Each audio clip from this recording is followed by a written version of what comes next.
എല്ലാവർക്കും നമസ്കാരം. ഞാൻ ഡോക്ടർ നഗരാജ്. ഇന്ന് നമ്മൾ സംസാരിക്കാൻ പോകുന്നത് സ്ത്രീകളിൽ വളരെയേറെ കണ്ടുവരുന്ന PCOD എന്ന രോഗാവസ്ഥയെ പറ്റിയാണ്. ഇനി എന്താണ് PCOD എന്ന് നമുക്ക് നോക്കാം. 28 മുതൽ 30 ദിവസം വരെ നീളുന്ന ആർത്തവ ചക്രത്തിന്റെ ആവറേജ് ഒരു 14th ഡേ അണ്ടോൽപാദനം നടക്കുന്നുണ്ട്. ഇതിനായി യൂട്രസ്, ഓവറി, ഹൈപ്പോതലാമസ്, പിറ്റ്യൂട്ടറി ഗ്ലാൻഡുകളുമായി ഏകോപിപ്പിച്ച് കൃത്യമായിട്ടുള്ള ഹോർമോൺസ് ശരീരത്തിൽ നിന്ന് ഉണ്ടാവുന്നുണ്ട്. എന്നാൽ PCOD ഉള്ള ഒരു വ്യക്തിക്ക് ഹോർമോൺ വ്യതിയാനങ്ങൾ ഉണ്ടാവുകയും ഈ അണ്ടത്തെ പൂർണ്ണ വളർച്ചയിലേക്ക് എത്തിക്കാതിരിക്കുകയും ചെയ്യും. അപ്പോൾ ഇങ്ങനെ ഉണ്ടാവുന്ന ഒരു അണ്ടം അത് കൃത്യമായ ഫെലോപ്പിയൻ ട്യൂബിലേക്ക് എത്താതിരിക്കുകയും ഇത് ഓവറിയുടെ മുകളിലായി ഒരു ഫ്ലൂയിഡ് ഫിൽഡ് പൗച്ചസായോ കുമിളകളായോ സിസ്റ്റായോ പറ്റി പിടിച്ചിരിക്കുന്നതായിട്ടാണ് കണ്ടുവരുന്നത്. ഇത് കൃത്യമായിട്ട് ഇതിൻ്റെ ലക്ഷണങ്ങൾ തിരിച്ചറിയാതിരിക്കുകയോ അല്ലെങ്കിൽ കൃത്യസമയത്ത് ഡയഗ്നോസ് ചെയ്യാതിരിക്കുന്നത് വഴി ഈ ഒരു അവസ്ഥ കോംപ്ലിക്കേറ്റഡ് ആയിട്ടുള്ള ഒരു സ്റ്റേജിലേക്ക് പോവുകയാണ് ചെയ്യാറുള്ളത്. ഇനി ഈ PCOD നമുക്ക് എങ്ങനെ തിരിച്ചറിയാം? ഈ പറയുന്ന ലക്ഷണങ്ങൾ നിങ്ങളിലുണ്ടോ എന്ന് ശ്രദ്ധിക്കുക. ആദ്യത്തെ ലക്ഷണം ആർത്തവ ക്രമക്കേടാണ്.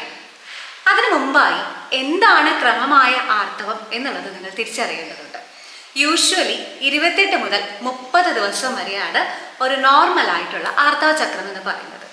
ഇനി ഇത് കാൽക്കുലേറ്റ് ചെയ്യുന്നതും മിക്ക ആളുകൾക്കും ചെറിയ രീതിയിലൊരു കൺഫ്യൂഷൻ ഉണ്ട്.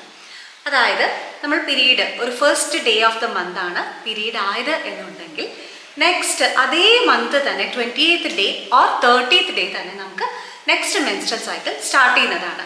മിക്ക ആളുകളും ഒരു മന്തിൻ്റെ ഏതെങ്കിലും ഒരു ദിവസമാണ് അവരുടെ പീരീഡ്, അല്ലെങ്കിൽ എല്ലാ മന്തും ഫസ്റ്റിനാണ് പീരീഡ് കാണുന്നത് അല്ലെങ്കിൽ 10th പീരീഡ് കാണുന്നത്. അങ്ങനെയല്ല നമ്മൾ കാൽക്കുലേറ്റ് ചെയ്യുന്നത്.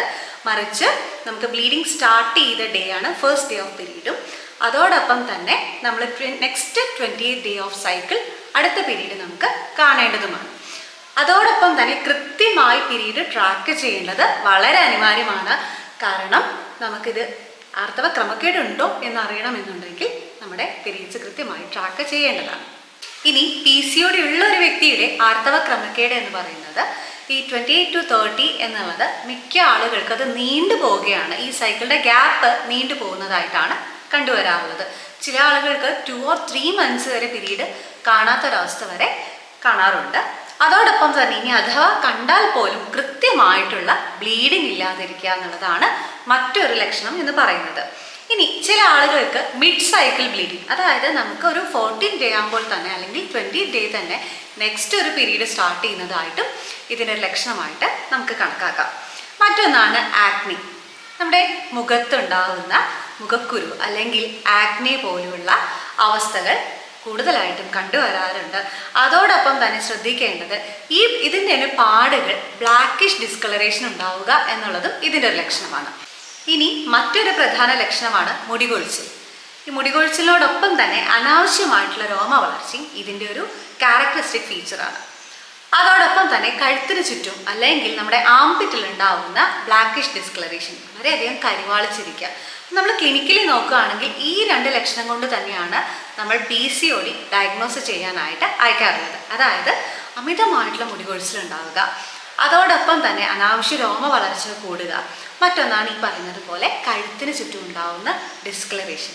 ക്ലിനിക്കലി നമ്മൾ നോക്കുകയാണെങ്കിൽ 90% ഇങ്ങനെയുള്ള കേസുകൾ PCOD ആയിട്ടാണ് കാണാറുള്ളത്.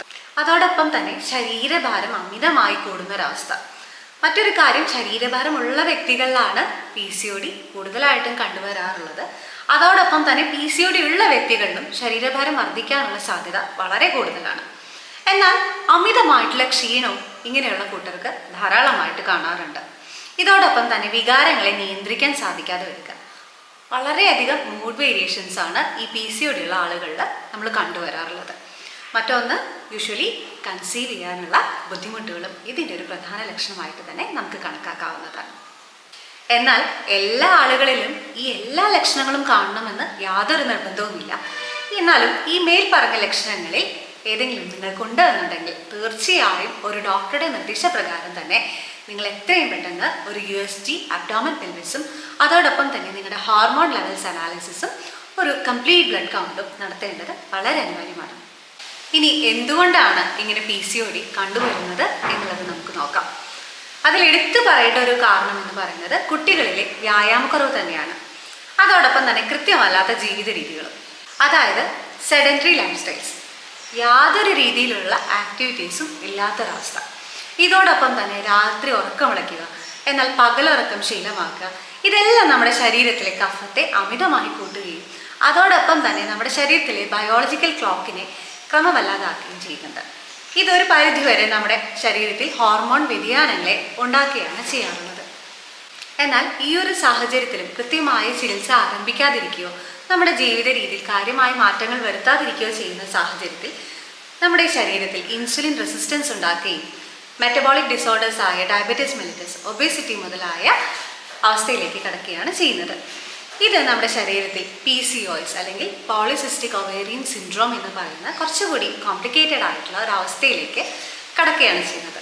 ഇങ്ങനെ ഒരു അവസ്ഥയിൽ നമ്മുടെ ശരീരത്തിലെ മെയിൽ ഹോർമോൺസ് അമിതമായി ഉൽപ്പാദിപ്പിക്കുകയും ഇത് ഹിർസുറ്റിസം പോലുള്ള ലക്ഷണങ്ങൾ ശരീരത്തിൽ പ്രകടമാവുകയും ചെയ്യുന്നുണ്ട്. ഇനി ഇതെങ്ങനെ ചികിത്സിക്കാം എന്ന് നമുക്ക് നോക്കാം. ഇതിൽ 3 ട്രീറ്റ്മെൻറ്റ് പ്രോട്ടോകോൾസ് ആണ് നമ്മൾ പ്രധാനമായും നോക്കേണ്ടത്.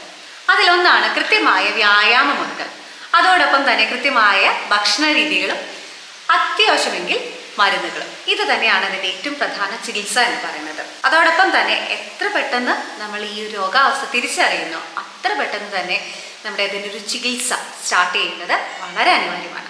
PCOD ഉള്ള ഒരു വ്യക്തിയുടെ ഭക്ഷണ രീതി എന്തെല്ലാം മാറ്റങ്ങളാണ് വരുത്തേണ്ടത് എന്ന് നമുക്ക് നോക്കാം. ആദ്യം തന്നെ അമിതമായി കൊഴുപ്പുള്ളതോ അല്ലെങ്കിൽ വറുത്തതും പൊരിച്ചതുമായ ഭക്ഷണങ്ങളൊക്കെ പരമാവധി ഒഴിവാക്കുക. അതോടൊപ്പം തന്നെ പഴകിയ ഭക്ഷണം കഴിക്കുന്ന ഒരു ശീലം മാറ്റേണ്ടതാണ്. അതായത് ഫ്രിഡ്ജിൽ വെച്ച് സൂക്ഷിച്ച് അത് പിന്നീട് ചൂടാക്കിയെടുക്കുന്ന ഒരു രീതി നമ്മൾ പാടെ ഉപേക്ഷിക്കേണ്ടതാണ്. എന്നാൽ ലഘുവായതും എളുപ്പത്തിൽ ദഹിക്കുന്നതുമായ ഭക്ഷണങ്ങൾ തന്നെയാണ് ഇതിൽ ഏറ്റവും കൂടുതൽ നമ്മൾ ഇൻക്ലൂഡ് ചെയ്യേണ്ടത്. ഇതോടൊപ്പം തന്നെ ധാരാളം വെള്ളം കുടിക്കുക. ഇത് മിക്ക ആളുകളിലും നമുക്കത് മാറ്റി നിർത്തുന്ന ഒരു ശീലമാണ് ഈ വെള്ളം കുടിക്കുക എന്നുള്ളത്. നമ്മൾ അറ്റ്ലീസ്റ്റ് ഒരു 3 മുതൽ 4 ലിറ്റർ വരെ വെള്ളമെങ്കിലും കുടിക്കേണ്ടത് വളരെ അനിവാര്യമാണ്. ധാരാളം പഴവർഗ്ഗങ്ങൾ നമ്മുടെ ഡയറ്റിൽ ഉൾപ്പെടുത്താവുന്നതാണ്. എന്നാൽ ബേക്കറി ഐറ്റംസ്, മൈദ, ആർട്ടിഫിഷ്യൽ സ്വീറ്റ്നസ് അടങ്ങിയ ഭക്ഷണങ്ങളെല്ലാം നമ്മൾ പാടെ ഉപേക്ഷിക്കേണ്ടതാണ്. അതോടൊപ്പം തന്നെ ഉപേക്ഷിക്കേണ്ട മറ്റൊന്നാണ് ചായ, കാപ്പി എന്നിവയുടെ അമിതമായിട്ടുള്ള ഉപയോഗം. കാർബോഹൈഡ്രേറ്റ്സ് അടങ്ങിയിട്ടുള്ള ഭക്ഷണങ്ങൾ പരമാവധി കുറയ്ക്കേണ്ടതുണ്ട്. അതിനായി നമുക്ക് ഉച്ചയ്ക്ക് കഴിക്കുന്ന അരിയാഹാരം 1 കപ്പായി കുറച്ച്, എന്നാൽ അതോടൊപ്പം തന്നെ ധാരാളം സാലഡുകൾ നമ്മൾ ഉൾപ്പെടുത്തേണ്ടതുണ്ട്. അതോടൊപ്പം പ്രോട്ടീൻസ് റിച്ച് ആയിട്ടുള്ള ഭക്ഷണങ്ങൾ, അതിന് നമുക്ക് മുളപ്പിച്ച പയർ ഉപയോഗിക്കാം. അതോടൊപ്പം തന്നെ omega-3 ഫാറ്റി ആസിഡ്സ് അടങ്ങിയിട്ടുള്ള ചെറുമീനുകൾ, നട്ട്സ്, ഇതെല്ലാം നമ്മൾ ഭക്ഷണത്തിൽ ഉൾപ്പെടുത്തേണ്ടതുണ്ട്.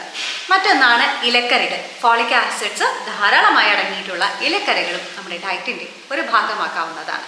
ഇതോടൊപ്പം തന്നെ ശ്രദ്ധിക്കേണ്ട മറ്റൊരു പ്രധാന കാര്യമാണ് പ്രാതൽ ഒഴിവാക്കാതിരിക്കുക എന്നുള്ളത്. നമ്മൾ സാധാരണഗതിയിൽ ഒരു 12 മണിക്കൂറോളം ഫാസ്റ്റിംഗ് കഴിഞ്ഞിട്ടാണ് നമ്മൾ സാധാരണഗതിയിൽ ബ്രേക്ക്ഫാസ്റ്റ് കഴിക്കുന്നത്. എന്നാൽ ചില കുട്ടികളിൽ ഈ ഒരു ബ്രേക്ക്ഫാസ്റ്റ് ഒഴിവാക്കുന്ന ഒരു പ്രവണത മൂലം പിന്നീട് അവരുടെ ശരീരത്തിൽ ഇൻസുലിൻ റെസിസ്റ്റൻസ് ഉണ്ടാക്കുകയും അത് ഭാവിയിൽ ഡയബറ്റീസ് പോലുള്ള അവസ്ഥകളിലേക്ക് കൊണ്ടുചെന്നെത്തിക്കുകയും ചെയ്യാറുണ്ട്. അപ്പോൾ അതുകൊണ്ട് തന്നെ ഈ ഒരു ദുശീലം നമ്മൾ പാടെ മാറ്റേണ്ടതാണ്. അതോടൊപ്പം തന്നെ ഭക്ഷണം എപ്പോൾ കഴിക്കുന്നു, എന്ത് കഴിക്കുന്നു, എങ്ങനെ കഴിക്കുന്നു, ഈ ഒരു 3 കാര്യത്തിന് വളരെയധികം ഇമ്പോർട്ടൻസ് ഉണ്ട് എന്നുള്ളത് മനസ്സിലാക്കുക. ഇനി വ്യായാമത്തിലേക്ക് കടക്കുമ്പോൾ ഏതൊരു രീതിയിലുള്ള വ്യായാമ മുറകളും നല്ലതാണെങ്കിൽ പോലും യോഗാസനം വളരെ എഫക്റ്റീവായിട്ട് കണ്ടുവരാറുണ്ട്. അതിൽ തന്നെ ഭുജംഗാസനം, നൗകാസനം, അർദ്ധമത്സ്യേന്ദ്രിയാസനം ഒക്കെ വളരെ എഫക്റ്റീവായിട്ടുള്ള യോഗാസനങ്ങളാണ് എന്നുള്ളത് മനസ്സിലാക്കുക. അതോടൊപ്പം തന്നെ ഇനി യോഗയൊന്നും ഇല്ലെങ്കിലും കുട്ടികൾക്ക് ഡാൻസ് ഇഷ്ടപ്പെടുന്ന കുട്ടികളാണ് എന്നുണ്ടെങ്കിൽ നല്ലൊരു ഡാൻസ് ചെയ്യുന്നതും നല്ലൊരു എക്സസൈസ് തന്നെയാണ്. ഇനി ബിഗിനേഴ്സാണ്, നമ്മൾ ഇതുവരെ പ്രത്യേകിച്ച് വ്യായാമങ്ങളൊന്നും ചെയ്തിട്ടില്ല എന്നുണ്ടെങ്കിൽ ഏറ്റവും സിമ്പിൾ ആൻഡ് എഫക്റ്റീവായിട്ട് നമുക്ക് ചെയ്യാവുന്ന ഒരു എക്സസൈസാണ് നടത്തം എന്ന് പറയുന്നത്.